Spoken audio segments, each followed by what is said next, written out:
It seems every day there are new updates on Tesla's full self-driving and moves by its competitors. The two big stories include first, the CEO XiaoPeng, a Chinese automaker with their own self-driving technology, has released a video of him driving with Tesla's full self-driving. You can't help but see and hear his excitement as he praises Tesla's smooth drive and handling. What a cool reaction from someone who's competing with Tesla in China. Second, Waymo Robotaxis has now expanded to all users in San Francisco. We'll watch a video explaining their move and their claims that their driverless cars are now safer than humans. I've got Larry Goldberg joining us today. Larry's a multi-entrepreneur and appreciate his well thought out suggestions and recommendations and thought. Thank you so much, Larry. Appreciate you joining me. Great to be here, Herbert.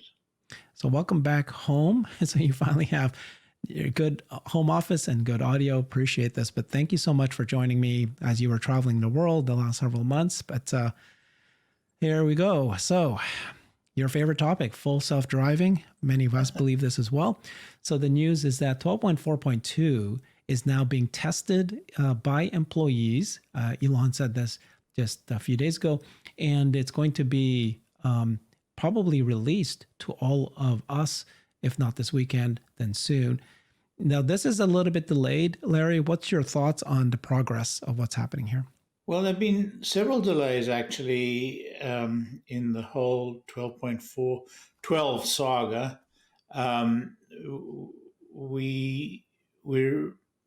It's not unusual. I mean, it's very seldom that you hit the mark with beta software. It always takes longer. That's by the way, a golden rule in software development. It always takes longer. So I fully expected that. And, that's why I'm not as optimistic as some that think, FSD is done by the end of this year. I think we realistically have to look towards mid to late, probably late next year, to when we really do see FSD become truly driverless. Yeah, so, the delays, but what Elon said is that as they've released the 12.4, they have to balance between the safety and the improvements. And so that's why they had 12.4.1, 12.4.2, the comfort of the drive. So, and we're going to see that continue. However, I just have completed a trip to Orlando and back, and that's on the back of a trip around Europe, actually, the length and breadth of Europe. So I've done about 4,500 miles in the last 3 months without FSD, because my Cybertruck does not yet have FSD, and I was traveling without FSD in Europe. And I have to tell you, it's a different world driving with the current release of FSD compared to no FSD. So I'm just looking forward to every little improvement as they come along, but I am so thankful for what I have. Yeah, you can tell the difference. Okay, so we got two stories to talk about. The first one is XiaoPeng CEO. And I have been reporting on this several days because every day there's a little bit of new news. This one, we actually have a video and a little bit more information. He took the testing. He was in the US for the last several months, and he's been testing full self-driving version 12.3.6, as well as Waymo. In this case, he is reporting on what he thinks about Tesla's FSD. So his test drive of it towards Google headquarters, and you can see that he can't help praise how precise and smooth the system is. He even goes as far as to say that FSD drives better than someone new to California like himself most of the time. Somebody comes into California, you'd rather have FSD drive you. FSD beats him on smooth driving and handling. And throughout the entire video, clearly you can't hide his excitement from someone who, this is somebody who's going to be competing with Tesla in China. So this is the video here. And 我刚刚在想，现在该怎么走？然后他已经 cross 了，我就让给他鼓掌，给他。So I'm obviously speaking in Chinese, so I'll take that, turn it down. But you can see his excitement. They're driving to Google's headquarters in California, and he's experiencing it. And he's just, saying how great this drive is and how smooth it is and how excited he is. I mean, what do you think, Larry? This is a CEO of a Chinese car automaker, testing Tesla's FSD. He has his version. XiaoPeng has their version in China. What's your thoughts? Yeah, I think, the XiaoPeng version is heuristically based as the old FSD was. And, you just cannot achieve the level of smoothness, the degree of absolute liquidity of control that you achieve with this FSD, this version of FSD, which is end-to-end neural net. So I think that's the reason for his delight. I think that's the reason for his surprise, and I think that that he hasn't yet made the connection, because at this point all of the Chinese FSD versions are code based, and so they're going to see the difference right away in terms of the experience. Yeah. This is him giving a thumbs up. So just some more information what he said. He's the CEO, XiaoPeng, and he tested FSD, and he stated on Weibo that he believes that autonomous driving could see a ChatGPT moment. I'll show you the exact quote just in a short while here. And this is his quotes. In the past couple of days, I had the chance to experience FSD version 12.3.6 in California. And I also took a ride in a Waymo vehicle. Overall, he thinks that Waymo performed better in downtown San Francisco, while FSD excelled in Silicon Valley and on the highways, anything outside of that, achieving very high scores in handling various road conditions smoothly. Says, I'm truly impressed by the significant progress FSD has made in just a few months. We plan to learn from FSD's excellent features and user experience. I believe 2025 will be the ChatGPT moment. So this is the CEO of XiaoPeng saying that 2025, that's when you're going to get the ChatGPT moment for fully autonomous driving. So I'm glad to have experienced Tesla's FSD smart driving in the US. The video that everyone has been asking for is finally out. That's the one. However, China's roads are more complex than those in the US, with more people in cars. So he's still saying that XiaoPeng's version is fully adapted to China's road conditions. And then he says, we invite Elon to China to experience our technology. We also look forward to more exchanges in the entire industry to jointly promote the popularization of smart driving around the world. That sure sounds to me like words saying that he'd like to partner with Tesla. Maybe I'm reading way too much into it, but what's your reaction? A lot of sense. It would make a lot of sense for a Chinese automaker to partner with Tesla. I mean, right now, some of the Chinese car manufacturers are catching up to Tesla in terms of total fleet.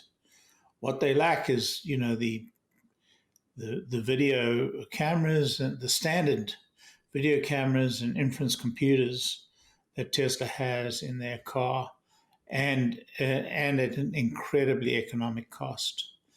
And that's a big problem. That's a significant impediment in terms of the existing fleet and what data they can get from it. So it makes a lot of sense to partner with Tesla to adapt in the future to Tesla's methodology and system for the future.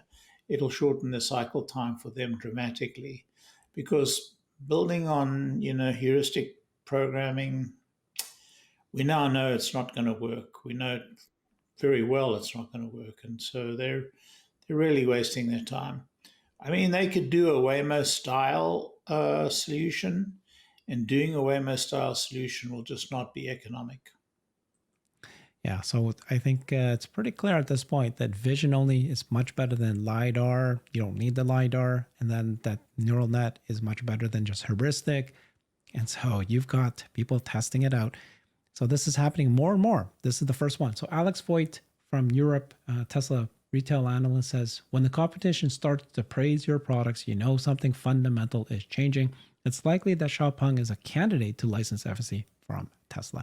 Yeah. So we'll see. Yeah, Alex has got a very detailed understanding. I mean, he's got very deep insight, and he's been very good at calling some of these things in the past. So it's a good possibility. strong possibility, and it would make a lot of sense for them to do that. Yeah, I think that that's what happens. You got to show that the CEO is testing your product, and then they'll go, I want to partner.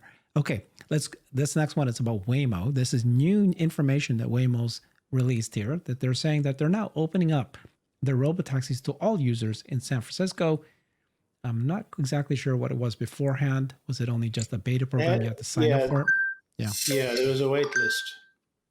So they're saying that 300,000 people have signed up for Waymo rides in San Francisco, a big percentage of the city's population.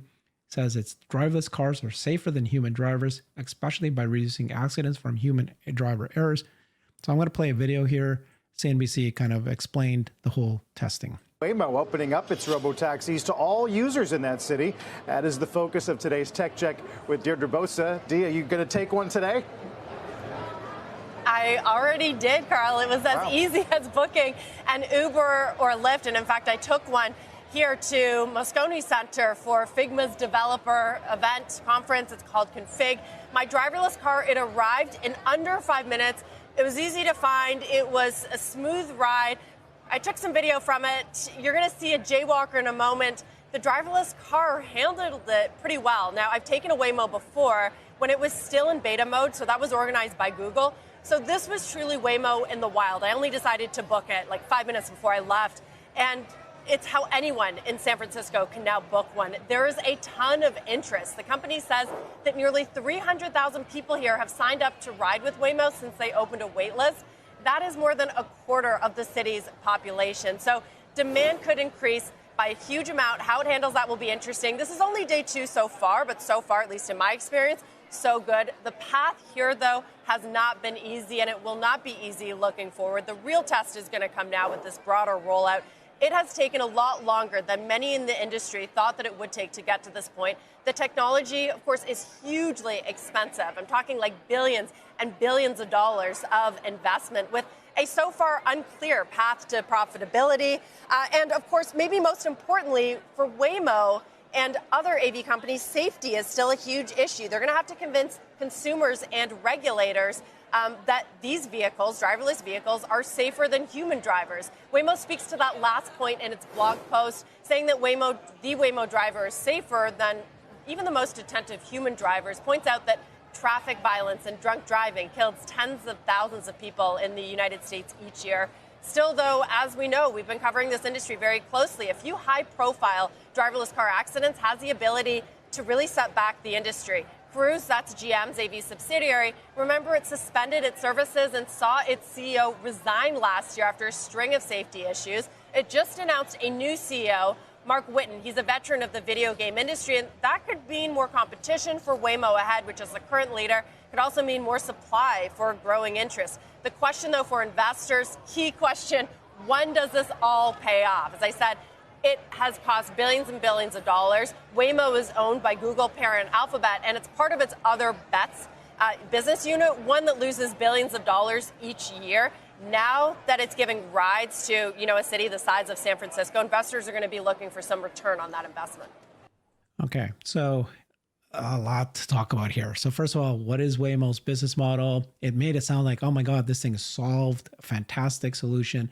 And then it's actually a good thing that Waymo and Cruise are out there because they're getting public perception. Publics are, accepting it, it looks like. And then regulatory, their issues with regulatory, they're paving the way. Thoughts on those two topics? Well, just one question. Cruise are not yet operational again, are they? I think they're not operational. I don't remember. Yeah, I just did a whole story on the new CEO, but I'm not sure. Yeah, I think Waymo has got a very long path to profitability. I don't see it. Gary Black thinks that it's there. He thinks that they'll get there. I just cannot see their path to profitability. Just cannot. I think they're going to have a very hard road to hoe. The road to profitability for Tesla is clear. They're already making a profit. They already have the equipment in the cars. They have the cars out there. So their road to profitability is much clearer. Now, they're not operational yet, and they won't be operational for another year, in my judgment. Some people think they'll be there sooner. I don't think they will. I think it's going to take a year or so to become operational. And I haven't seen signs of the kind of work that they have to do to become operational. They could be keeping that very deep, dark secret, but I think the signs would have to be a lot clearer. So everybody keeps thinking Waymo and Cruise and even Baidu, right? Baidu's bigger than Waymo in China. I think it is Baidu, Waymo, then China, and then Cruise as the top, autonomous vehicles. But when you find out that they're all LiDAR, right? So the Emil, who's like a VP, executive VP at Uber, said that it's $300 million per vehicle. I think he's taken all the costs. 300 million? No, 300,000. Yeah. Okay. 300,000 per vehicle. So it's too much. It's 300,000 per vehicle. Even if it were $100,000 a vehicle, it would be too much. I mean, the cost to you're offsetting the cost of a driver, but you're taking into account the cost of the vehicle. Now, the cost of the vehicle will come down because it's hardware. Hardware can be, can be amortized both in terms of the cost of the vehicle, but also the cost of actually building the hardware and miniaturizing the hardware. But I don't see it. I just don't see it. I think that Tesla's selling a vehicle at a profit, and that vehicle is automatically already equipped to do what they need to do on a far broader scale. So the principles, the business principles behind what Tesla are doing and the business principles behind what Waymo are doing the contrast is so dramatic that you have to think Tesla has got this one, sewn up. The remaining issue is to prove that we can get to full self-driving with no geographic limitations. Once you hit that point, then the world changes forever. And I think the big difference is teleoperation. What we need to hear from Waymo is whether or not they have teleoperators waiting in the wings. We found out from Cruise. They do. No, we know they do. Okay. Well, that's the thing that people don't realize, right? When they wait, we know that from their filings. No, there's no question about it. We know that from their filings that they do have teleoperators operating. Okay. That's a given. Okay. And we also know that Tesla are considering the same thing. Right. We know that from Elon. But the difference is how many minutes before a teleoperator needs to come in versus, like, we found out the Cruise, on average, 2.5 minutes, 2 to 3 minutes, the teleoperator has to come in and intervene. And so people, hail the ride on the app. They get in, there's nobody in front. It drives them to their destination, and they go, my God, this is driverless. When in fact, there's a human. That's why it costs so much money for them to do this, is there's a human watching the drive and intervening if necessary. And every 2 to 3 minutes, that's Cruise. And so I don't know what Waymo's numbers are. That would be interesting to find out. Yeah, I somehow doubt that Waymo's having interventions every 2 to 3 minutes. I think, I could be wrong, but I think the metric was how long it takes for a driver for a human to intervene when an intervention is necessary. That's what I think the metric is. But we don't know these things, and we can't know these things. One thing we are sure of is that the test for Tesla is to be almost entirely interventionless, not to have this high level of intervention. Elon was just matter of fact about it. In fact, he was very, relaxed about the issue. It didn't sound like they had done very much prep work or actual trial work with human intervention from the way he spoke. So I don't know what they're contemplating by way of management, but it didn't sound like they'd done their homework on it yet, unless Elon was playing with us. It's possible. Yeah, you're talking about the comment that he made at the annual shareholder meeting about somebody asked him a question and he said, maybe we'll do teleoperators. I think the way I interpret that is he's planning that they're not going to have to do it. That's what he's still thinking, that that's going to be the case. By that point, he'll make a decision if we need to have it or not. It's almost like I think we might not need it ever. Yeah, but I think that may not be the best course of action, because I think you don't want to be behind the 8 ball. You want to be ahead of the game. So you want to prepare for it, and you want to have trials on a fairly large scale to determine what level of intervention you may need and how to best manage that intervention. So I'd like to think that all of that homework needs to be done before you roll out the product. Mm-hmm. Okay, so that's movement by XiaoPeng CEO. You've got Waymo now also expanding. So this whole robotaxi, autonomous vehicles, it continues to move forward.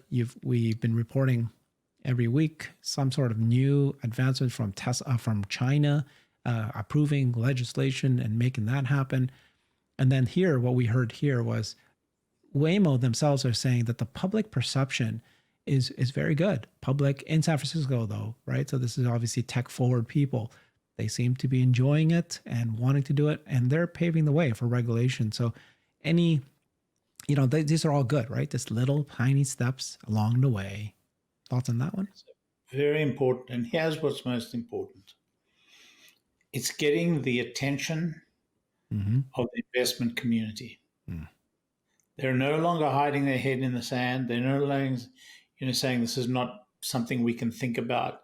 They are thinking about it. And this is a theme that is going to pick up quite significantly in the near future. Yeah. It's almost like everybody's starting to realize it's a done deal. So we were saying this a year ago, and everybody said, never in my lifetime, not going to happen for 5-10 years, don't you know? And then every single company seems to be making forward movement. Now we're hearing, you're going to hear it. Tesla, the licensing thing is something people still are doubting, but the reality is it's going to happen. It's going to happen. It's going to happen soon. So we'll wait when that happens, and we'll do it for breaking news as soon as it happens. Thank you so much, Larry. Appreciate your thoughts on this. Follow him on X at Tesla Larry. He often does deep dive reviews and reports and research. And you should take a look at that. Thank you so much, Larry. Bye-bye. Thank you. I've created a website that is the most comprehensive resource for the Tesla investor. Please check it out. Simply go to my website at herbertong.com.